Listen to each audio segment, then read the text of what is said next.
সুন্দরবন, যেখানে প্রকৃতি শেষ কথা বলে। এই বন মানুষের জন্য তৈরি হয়নি। মানুষ এখানে এসেছে কারণ তার আর কোথাও যাওয়ার জায়গা ছিল না। সুন্দরবন একটা বন নয়, এটা একটা সিদ্ধান্ত। আমাদের যাত্রা শুরু সোনাখালী, গদখালী থেকে। এই নদীগুলো মানচিত্রে শুধু রেখা, কিন্তু বাস্তবে এগুলো ইতিহাসের রক্তনালী। এই জলপথ দেখেছে বণিক, দেখেছে জলদস্যু, দেখেছে সাম্রাজ্য। আজ দেখছে মানুষের লড়াই। বোট যত এগোয়, শহর তত পিছিয়ে পড়ে। মোবাইল নেটওয়ার্ক দুর্বল হয়, শব্দ কমে আসে। কিন্তু নীরবতা ভারী হয়ে ওঠে। গোসাবা সুন্দরবনের কেন্দ্র, কিন্তু কেন্দ্র মানে ক্ষমতা নয়, কেন্দ্র মানে দায়িত্ব। স্যার ড্যানিয়েল হ্যামিল্টন এই জায়গাটাকে বদলাতে চেয়েছিলেন, শাসন করে নয়, সহাবস্থানের মাধ্যমে। তিনি জানতেন এই বন দখল করা যায় না, এই বন শুধু মেনে নেওয়া যায়। রবীন্দ্রনাথ ঠাকুর এখানে এসে কবিতা লেখেননি, তিনি শুনেছিলেন মানুষের অভাব, নদীর রাগ, বনের নীরব হুমকি। এখানেই তিনি বুঝেছিলেন গ্রাম মানে সৌন্দর্য নয়, গ্রাম মানে টিকে থাকা। নদী আমাদের নিয়ে যায় আরও ভেতরে, পাখির জঙ্গল। আজ পাখির ডাক শোনা যায়, কিন্তু এই বন সবসময় এমন ছিল না।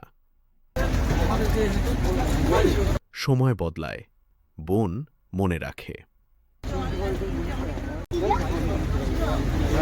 পড়ন্ত রোদে নদীর জল লাল হয়ে ওঠে।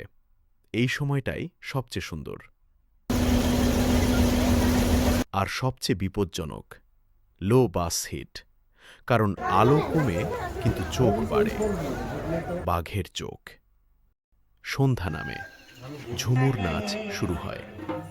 এই নাচ আনন্দের জন্য নয়, এটা ভয়কে ভাষা দেওয়ার চেষ্টা। এই গানে দেবীকে ডাকা হয়, কারণ এখানে অস্ত্র কাজ করে না, বিশ্বাস করে। দ্বিতীয় দিন। এখন আমরা পর্যটক নই, আমরা সাক্ষী। সজনেখালি, সুধন্যখালি। এই ওয়াচ টাওয়ারগুলো মানুষকে শক্তিশালী করে না, এগুলো মানুষকে নিজের জায়গা মনে করিয়ে দেয়। কারণ সুন্দরবনে মানুষ অতিথি, বাঘ স্থায়ী বাসিন্দা। পীরখালি, গাজীখালি, চোরাগাজীখালি, এই নদীগুলো বাঁক নেয়, কারণ এখানকার জীবনও বাঁক নেয়।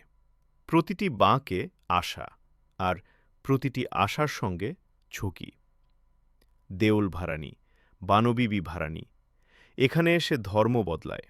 এখানে কেউ হিন্দু নয়, কেউ মুসলমান নয়, এখানে সবাই একটাই প্রার্থনা করে, ফিরে আসার। দোবাকির ওপর দিয়ে হাঁটা, নিচে কাদা, পাশে নদী, চারদিকে অজানা।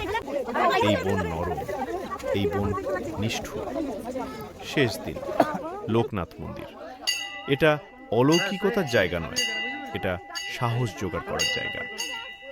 ফেরার পথে নদী চওড়া হয়, সিগন্যাল ফিরে আসে, কিন্তু কিছু একটা আর ফিরে আসে না।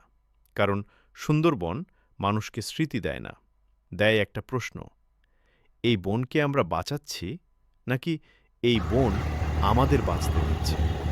সেই প্রশ্নের উত্তর সুন্দরবন কখনো দেয় না।